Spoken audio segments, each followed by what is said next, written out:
kind of familiar to you? We have the knowledge areas on that side, and how many people got their PMP or studying for it? So you're very familiar with this, right? So knowledge areas on that side, on the first column, and we have process groups around this column, or this row at the very bottom. But one thing PMI says is that this doesn't represent life cycles. Okay? There could be a whole bunch of different types of life cycles. So right in the middle, we're going to start using 4 phases for a life cycle. Then we're going to compare it to a whole bunch of different life cycles. So see the concept phase, planning phase, implementation, and closure. You can use 100 different words for each one of those words. So concept can be called something else.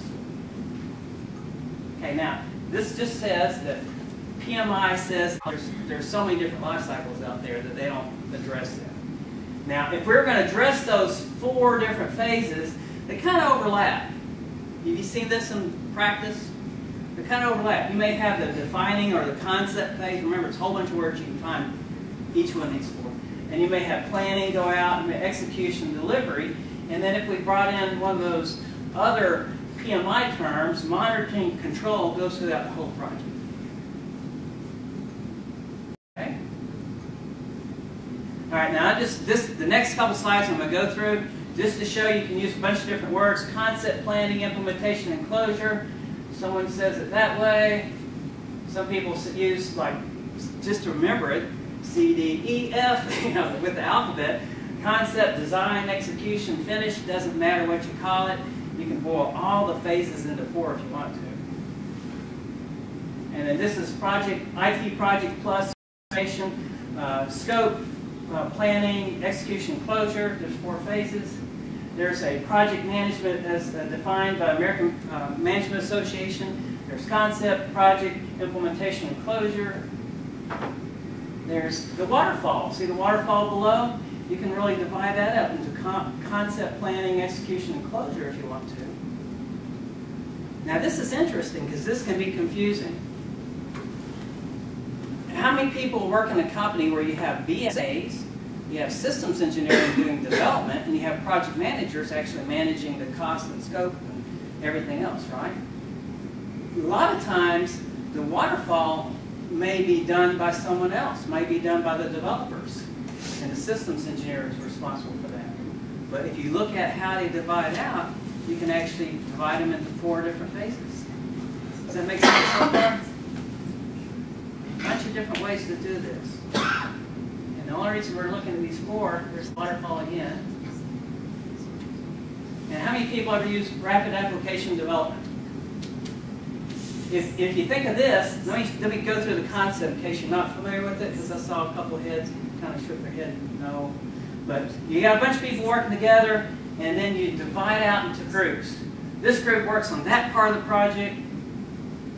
This group decides what they're going to do. Then one group works on that side of the project, and then this group decides to go that. So you divide up into groups, and then you come back together again and put it all together. That's rapid application development.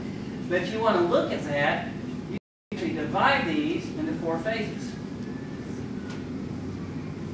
So what I usually tell people, think in terms of 4 phases. It'll simplify it when you're trying to communicate to people, and you can divide it up.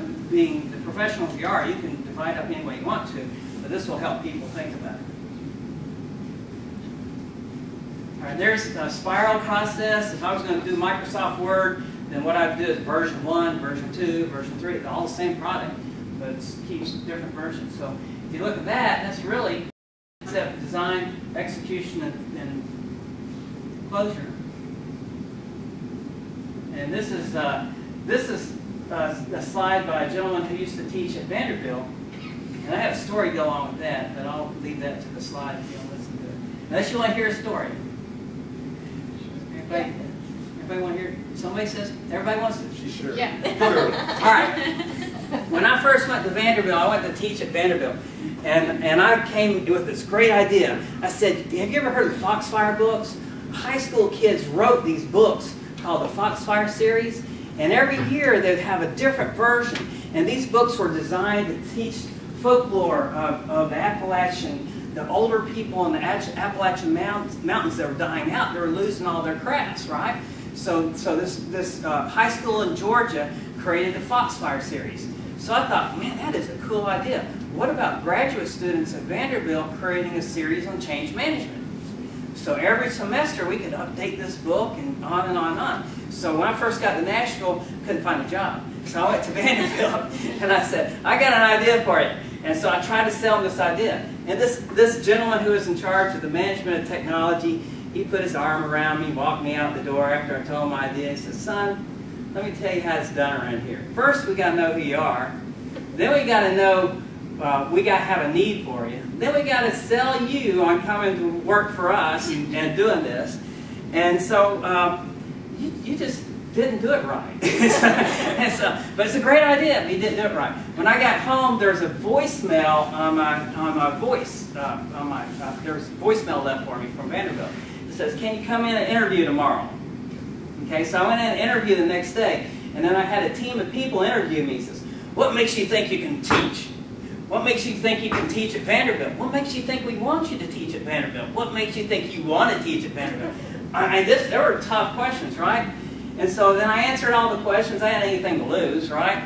And so after that, he says, well, okay, we have a class for you to teach. And then he says, but has anybody told you anything about this class?